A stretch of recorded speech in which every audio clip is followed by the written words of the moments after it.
Assalamualaikum warahmatullahi taala wabarakatuh. InsyaAllah pada petang ini kita akan membincangkan tentang satu tajuk, iaitu surgery penyucian jiwa.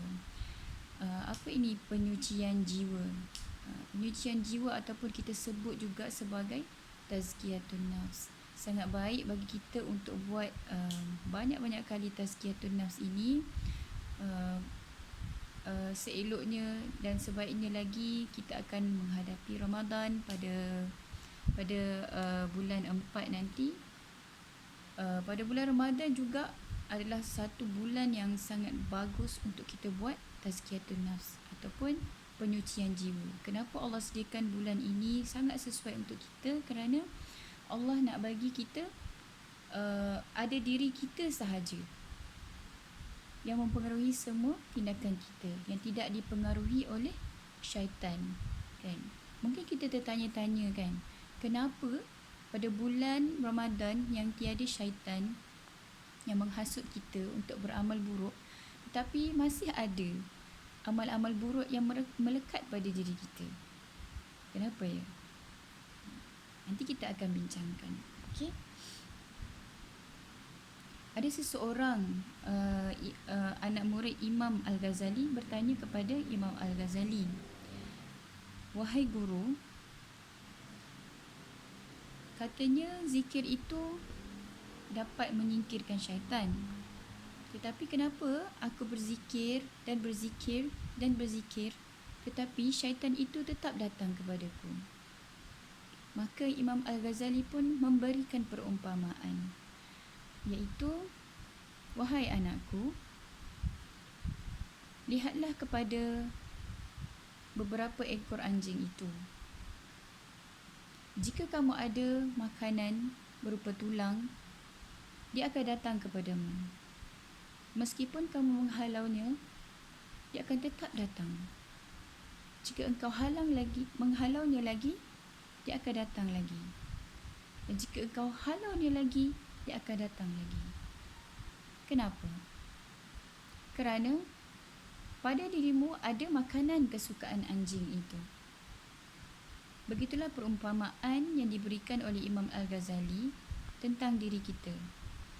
Kenapa kita berzikir dan berzikir, tetapi amal mungkar tetap ada dalam diri kita, tetap kita lakukan? Kerana pada hati kita ada makanan yang disukai syaitan. Apakah makanan yang disukai syaitan itu? Terdapat 3 makanan yang disukai syaitan, iaitu, pertamanya, merasa sombong. Yang kedua, nafsu sarakah, sukakan kepada harta dan dunia. Dan yang ketiga, berasa hasad dengki dengan manusia, suka melihat orang lain susah dan susah melihat orang lain suka. Okay.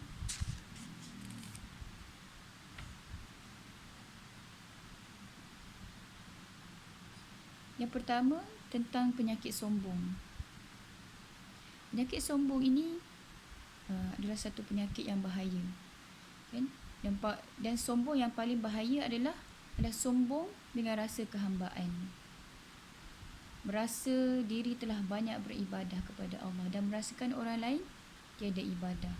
Rasa diri telah banyak bersedekah, telah banyak memberi, telah banyak berdakwah, telah banyak berkhidmat, dan merasakan orang lain tidak berbuat begitu. Merasakan diri telah banyak membaca Quran, beribadah sunat, dan memburukkan orang lain.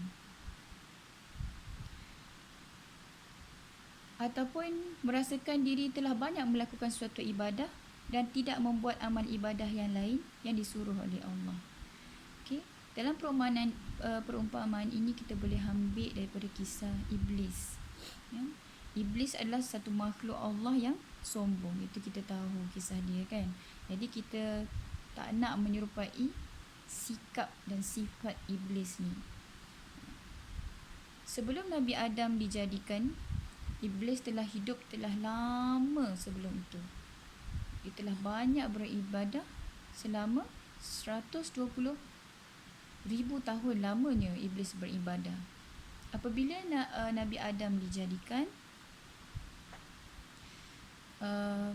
Nabi Adam telah diajarkan oleh Allah beberapa perkara dan beberapa nama yang ada. Jadi Allah kata, wahai Nabi Adam, aku telah mengajarkan kepada kamu beberapa perkara. Okay. Maka Allah menyuruh para malaikat beserta juga iblis untuk sujud kepada Nabi Adam. Dan Allah kata,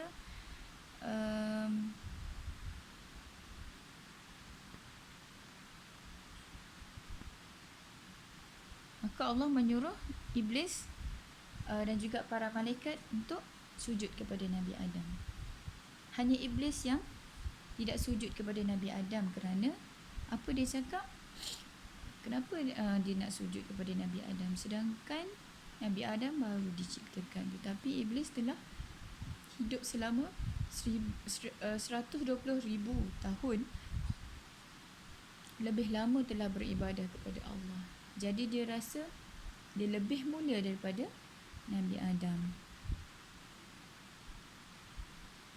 Jadi Allah bertanya kepada iblis, wahai iblis, kenapa kamu tidak mahu sujud kepada Nabi Adam?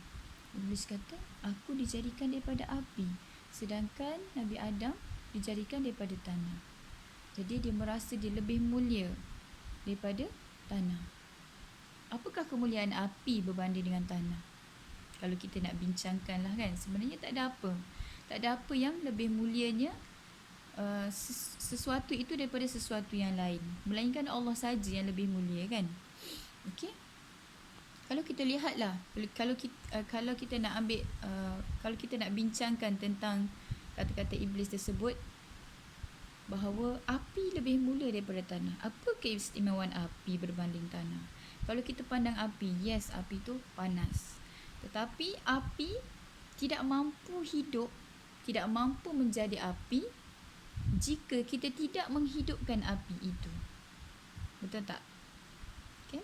Sebelum api itu ada, mesti ada sesuatu yang dia perlu bakar untuk dia jadi api. Sekiranya dia tak ada sesuatu untuk dia bakar, dia tak mampu hidup api tersebut. Okey? Berbanding tanah, dia memang satu benda yang hidup. Okey? Tanah itu menyuburkan. Tanah itu tempat tanaman. Tanah itu lembut dan mudah dibentuk. Tanah itu tawaduk sifatnya. Dipijak tetapi tidak pernah marah. Itu sifat tanah. Jadi Allah kata manusia ni mulia. Okay. Jadi nak katanya, kalau kita nak bincangkan pun siapa pun yang lebih mulia atau siapa yang lebih baik, sebenarnya tiada perbandingan siapa yang lebih baik. Mesti ada lebih dan kurangnya di tempat masing-masing. Okey. Dan intipati daripada kisah iblis ini adalah, yang utama adalah suruhan Allah, kan? Suruhan Allah, keutamaan untuk melaksanakan apa yang Allah suruh. Allah lebih tahu bahawa iblis itu telah banyak beribadah, lebih banyak beribadah daripada Nabi Adam. Tapi oleh kerana satu perkara Allah suruh, iblis tak buat. Jadi Allah laknat iblis. Begitu juga dengan kita. Kita lihat kepada siapa yang menyuruhnya perbuatan tersebut. Jadi, jika Allah yang menyuruh buat, jadi kita perlu buat. Tidak perlu ada rasa aku telah banyak menyumbang, telah banyak bersedekah, jadi aku tak perlu solat sunat. Okey? Tak betul Jadi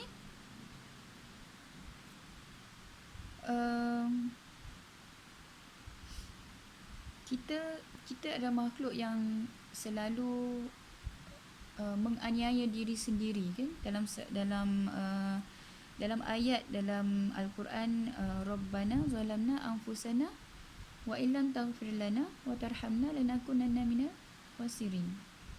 Jadi wahai Allah, aku adalah orang yang menzalimi diri sendiri. Bukan menzalimi memukul ke apa ke, tapi kita menzalimi diri kita sendiri apabila kita degil untuk melaksanakan perintah Allah, berasa degil untuk merasa rendah hati dengan makhluk-makhluk Allah yang lain. Kita menzalimi diri kita dari sudutnya itu. Jadi kita sentiasa berdoa dengan ayat tersebut agar Allah memberi petunjuknya kepada kita dan menyelamatkan kita dengan rahmat Allah.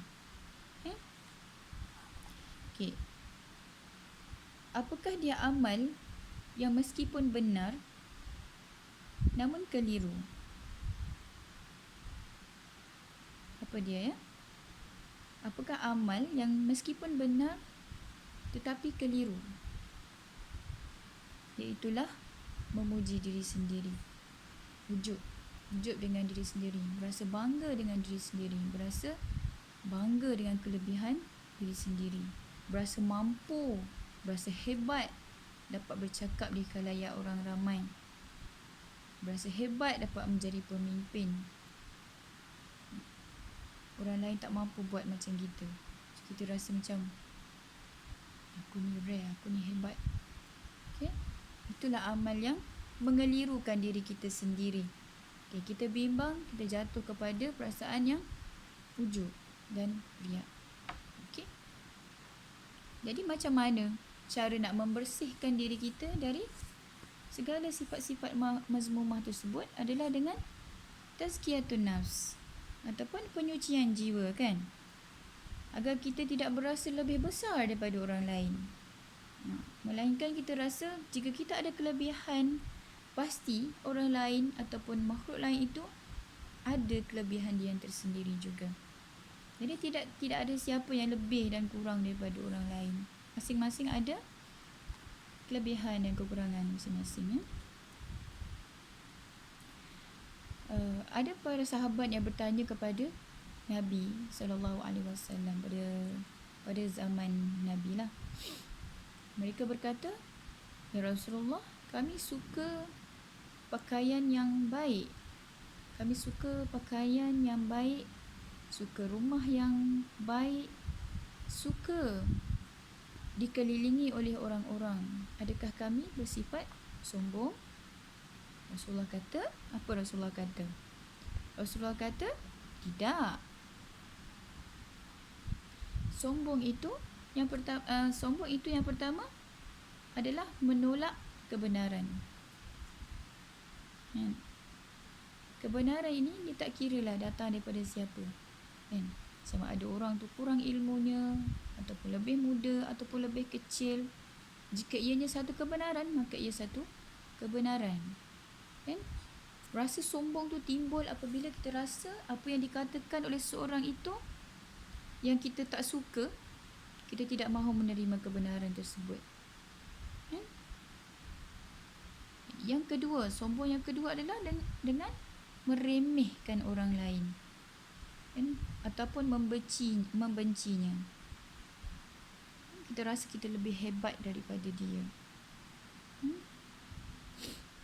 ataupun kita mengukur orang lain dengan pembaris kita, kan? Kita rasa dia kurang ilmu. Kerja apa ni nak bagi ceramah ni? Adakah ustazah ke ni? Aku lebih hebat daripada dia, kan? Mungkin lah, na'udzubillah min zalik. Jadi perasaan-perasaan macam tu kita tak nak ada dalam diri kita. Okey, siapa pun yang memberikan kata-kata kebenaran, ia tetap satu kebenaran. Kita kena ada perasaan bahawa setiap yang datang kepada kita adalah dengan kehendak Allah. Jika Allah nak menegur kita, jika Allah nakkan kebaikan kepada kita, dia akan datang dengan cara apa sekalipun, walaupun daripada orang yang kita benci, ataupun orang tu lebih rendah martabat dia daripada kita yang kita rasakan. Okey, jadi bagaimana untuk kita membasmi hati kita daripada perasaan macam ni adalah dengan tazkiyatun nafs. Tazkiyah, penyucian, pembersihan nafs, jiwa. Okey, so itulah caranya untuk membersihkan hati kita. Okey. Okay, kita lihat apa maksud tazkiyatun nafs. Tazkiyatun nafs. Kita selalu sebut, kita selalu dengar tazkiyatun nafs. Adakah kita telah betul-betul membuat tazkiyatun nafs? Apa maksud tazkiyatun nafs? Okey. Nafs ataupun jiwa ataupun soul. Jiwa ni kita je boleh rasa ni kan. Dan siapa?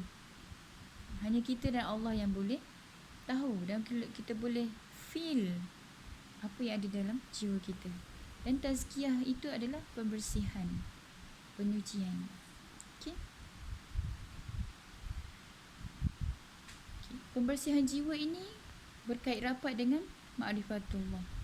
Okey. Dan boleh dilakukan oleh sesiapa sahaja, bukan orang-orang tertentu, bukan orang-orang sufi sahaja. Semua orang perlu buat tazkiyatun nafs. Kenapa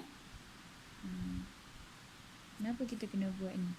Kerana kita nak menjaga hati kita daripada segala kekotoran. Kita takut, kita dah banyak buat amal. Alhamdulillah, syukur, subhanallah, banyak amal kita. Still kita kena buat penyucian jiwa. Kerana apa? Kita takut dalam jiwa kita, dalam hati kita ada perasaan, berasa ujub, berasa bangga kita dah banyak buat amal. Tapi sebenarnya hati kita ada makanan syaitan, iaitu rasa ujub dan sombong. Okey. Dalam satu kajian juga dikatakan tazkiyatun nafs ini adalah satu metod, dan ini juga metodologi yang disediakan oleh ahli sufi untuk menangani masalah sosial. Kan? Masalah sosial kalau di zaman moden ni lebih berbagai.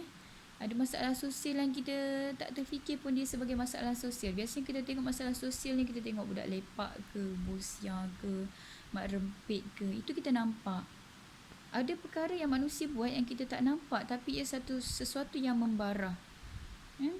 Contohnya lah, pornografi. Saya juga penceramah pornografi. Saya boleh katakan masalah sosial pornografi ini, dia satu perkataan je, pornografi. Kan? Dia dilakukan, biasanya orang tak tengok porno ataupun lucah ni di khalayak ramai. Dia tersembunyi, dia buat sorang-sorang. Tetapi kesan daripada pornografi ni sangatlah kritikal. Dia boleh menyebabkan rogol, pedofilia, menyebabkan masalah rumah tangga, masalah penderaan fizikal dan emosi, masalah kemurungan. Banyak masalah dia disebabkan satu perkara sahaja, pornografi, dan menyebabkan banyak masalah sosial yang lain. Kalau dia berlaku kepada kanak-kanak, kesannya boleh sampai kedua. Kalau dia berlaku kepada orang besar, dibimbangi berlakunya gejala rogol dan sebagainya. Kalau dia berlaku kepada seorang ayah atau ibu, dia akan membawa kesan kepada anak-anak dan juga pasangan dia. Ini besar masalahnya. Jadi metodologi tazkiyatun nafs ini adalah satu metod yang boleh digunakan untuk menangani masalah sosial ni. Okey, kan? Kenapa? Kerana tazkiyatun nafs ini boleh membina ketetapan iman, jiwa dan juga kemuliaan akhlak. Okay.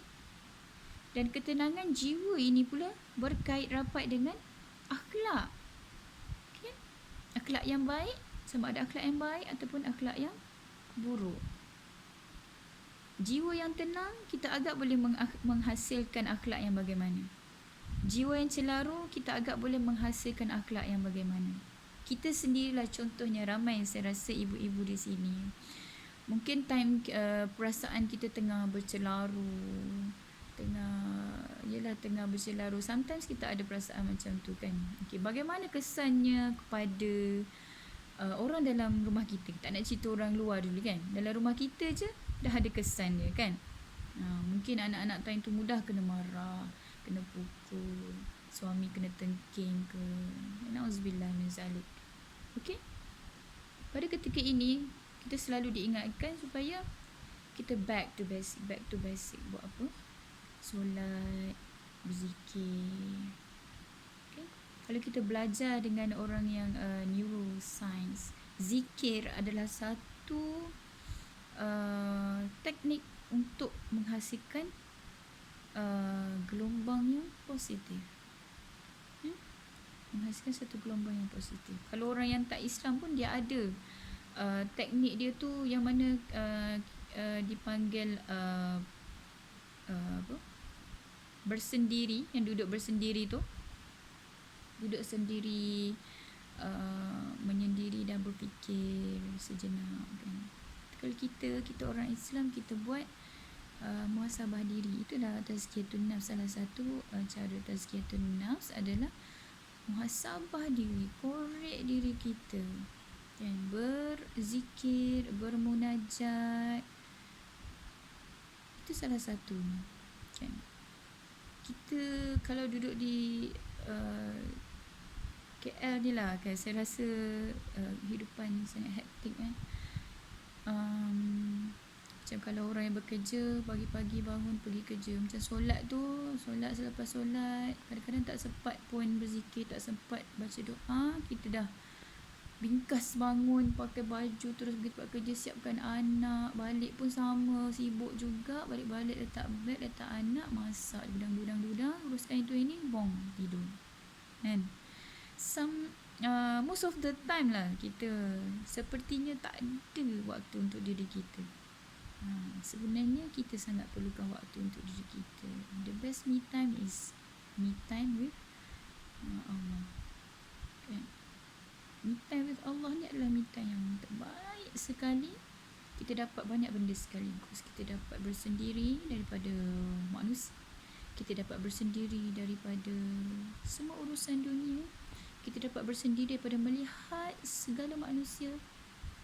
At the same time, kita dapat membersihkan hati kita sendiri dan dapat bercakap dengan Allah one to one, face to face. Okay. Jadi, ketenangan jiwa ni berkait rapat dengan akhlak. Akhlak yang baik datang daripada jiwa yang tenang. Jadi, definisi akhlak ni pula adalah iaitu sifat yang tertanam dalam jiwa yang mendorong pemiliknya melakukan sesuatu perbuatan secara autopilot. Maksudnya, jika jiwa dia murni, dia akan melahirkan akhlak yang murni. Jika jiwa dia bercelaru, akhlak dia bercelaru. Dia berkait rapat. Okay? Maksudnya perbuatan yang orang tu buat tanpa dia perlu mempertimbangkan, dia terlahir secara terus kan.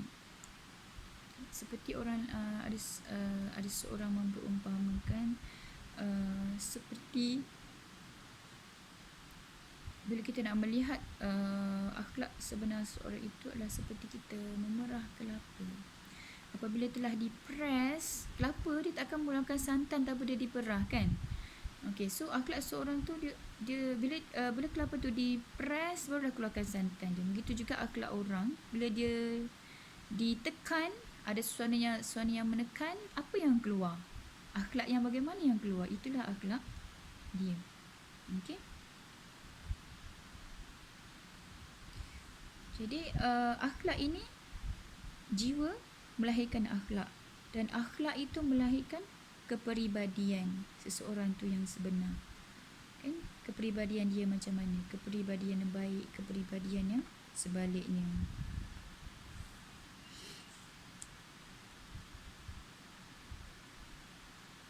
Okay. Dan akhlak pula mencerminkan akidah seseorang. Ada ke orang yang berakidah ni teguh, mencintai Allah dan Rasul, beriman kepada Allah dan Rasul, tapi akhlaknya buruk? Tak berani kita nak cakap kan. Tapi kita boleh katakan begitu. Akhlak mencerminkan akidah seseorang kan. Orang yang tak ada akidah ni, akhlak dia bagaimana? Okay, jadi nampak sangat jiwa kita ini adalah terkait dengan akhlak Kalau diri sendiri selepas kita muhasabah diri dan kita rasa akhlak kita tidak sepatutnya, kita cepat-cepat muhasabah, buat tazkiyatun nafs, sentiasa membuat penyucian jiwa.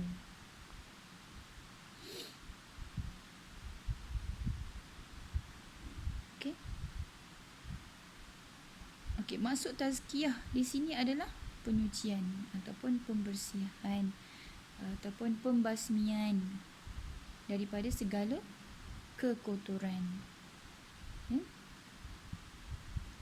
Macam contohnya kita nak masuk rumah masuk rumah baru. Sebelum masuk tu kita buat pembersihan dulu. Okey, buat bersihkan rumah daripada segala kekotoran dan kita keluarkan semua perabot-perabot yang kita tak nak, yang kotor-kotor, yang buruk-buruk kita keluarkan. Barulah kita boleh masukkan perabot yang baru-baru, yang cantik-cantik. Okey.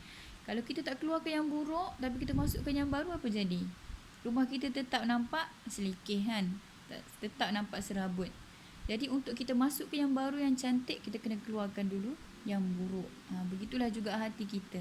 Untuk kita masukkan suatu ilmu, untuk kita masukkan nasihat dalam hati kita, untuk kita masukkan suatu yang baik dalam hati kita, kita kena keluarkan yang buruk-buruk daripada hati.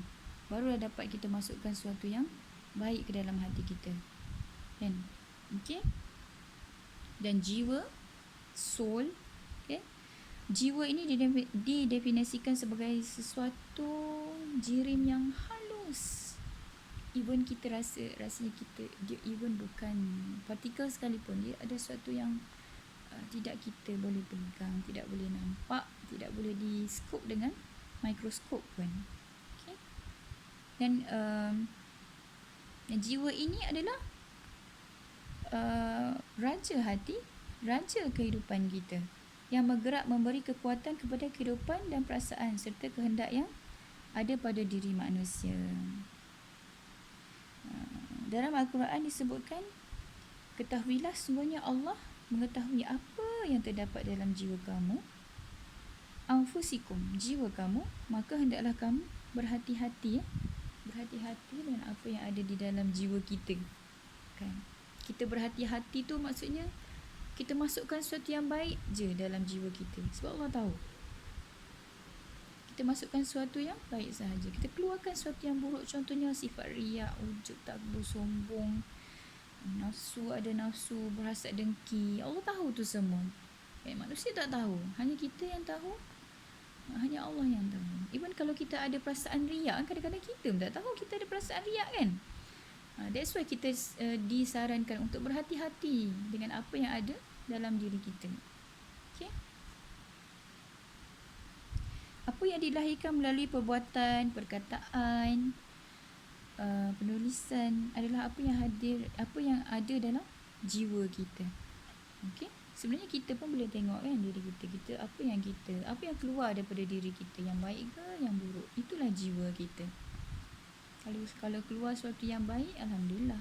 Kalau keluar yang sesuatu yang buruk, asyik buruk je ni, kenapa dengan aku ni kan? Okay, masalah, buat penyucian jiwa kan. Jadi Al-Quran pula mengkategorikan jiwa ni kepada 3 bahagian. Yang pertama adalah nafsu amarah. Nafsu amarah ini adalah perasaan yang penuh dengan sifat mazmumah, kan? Sukakan kepada perkara yang mazmumah. Dia suka dan terlalu suka kepada perkara yang mazmumah sampaikan dia dah tak boleh nak menjadi baik. Kita kata hati Yakub, hati ini adalah ada turun dan naik kan. Hati ini turun dan naik, tapi orang yang ada nafsu amarah ni, dia tak ada turun dan naik hati dia. Dia mazmumah sentiasa kan, dia nak buat amal buruk sentiasa. Kita tak nak hati kita sampai keras macam ni lah. Na'udzubillah minasyaitanirrajim. Okey, nafsu yang kedua adalah nafsu lawamah. Nafsu lawamah ini adalah nafsu yang biasa ada pada orang-orang biasalah.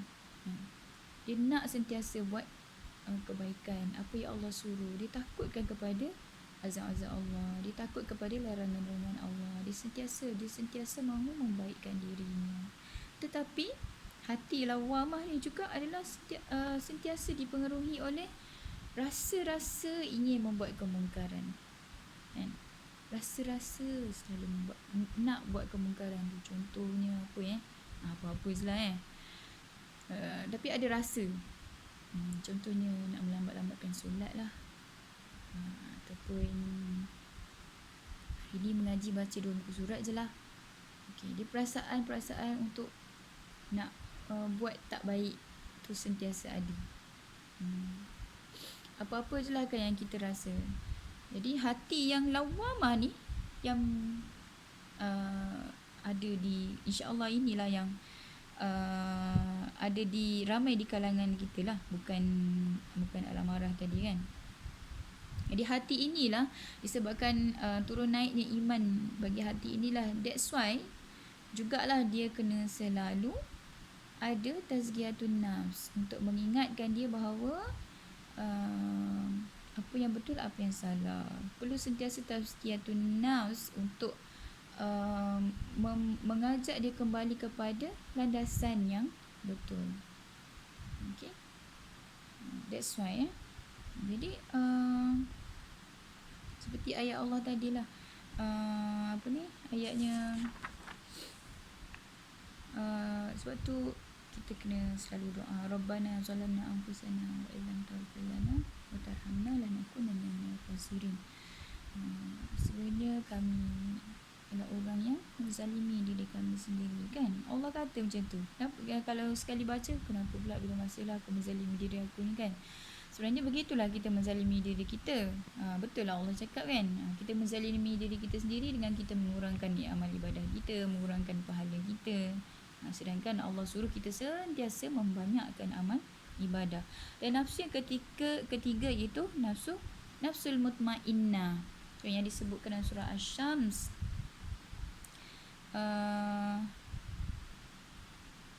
Apa dia?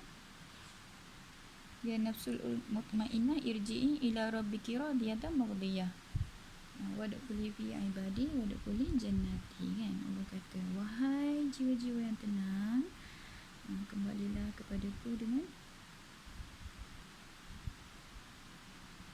kembalilah kepada Tuhanmu, kan? Jiwa-jiwa yang tenang ni jiwa-jiwa yang macam mana? Jiwa yang tenang ni adalah jiwa yang sentiasa buat amal kebaikan. Ni jiwa-jiwa ni, kalau Nabi ni confirm lah, ni memang confirm nafsul mutmainnah lah, maksum, kan? Dia tidak membuat amal-amal keburukan yang dibenci oleh Allah, sentiasa buat amal-amal kebaikan. Dan kita nak juga sampai ni nafsul mutmainnah ni, kan? Kita tak nak, kalau boleh tak nak pun hati kita ni turun naik. Kita nak stable je, nak tinggi aja, kan? Kita tak nak buat amal-amal buruk, kan? Kita nak Allah sayang. Okay, jadi kita diperingatkan tentang nafsu-nafsu ni, tingkatan-tingkatan ni untuk kita muhasabah lah, kan? Muhasabah. Untuk kita muhasabah, kita tengok nafsu kita ni sedang berada di grade mana. Harap-harap kalau berada di grade kedua tu, nafsu lawamah tu, harapnya grade tu yang tinggi sikit lah, kan? Kita sentiasa nak yang tinggi sikit. Jadi hendaklah kita sentiasa menilik diri kita, bermuhasabah dan melihat ke dalam diri kita. Okay.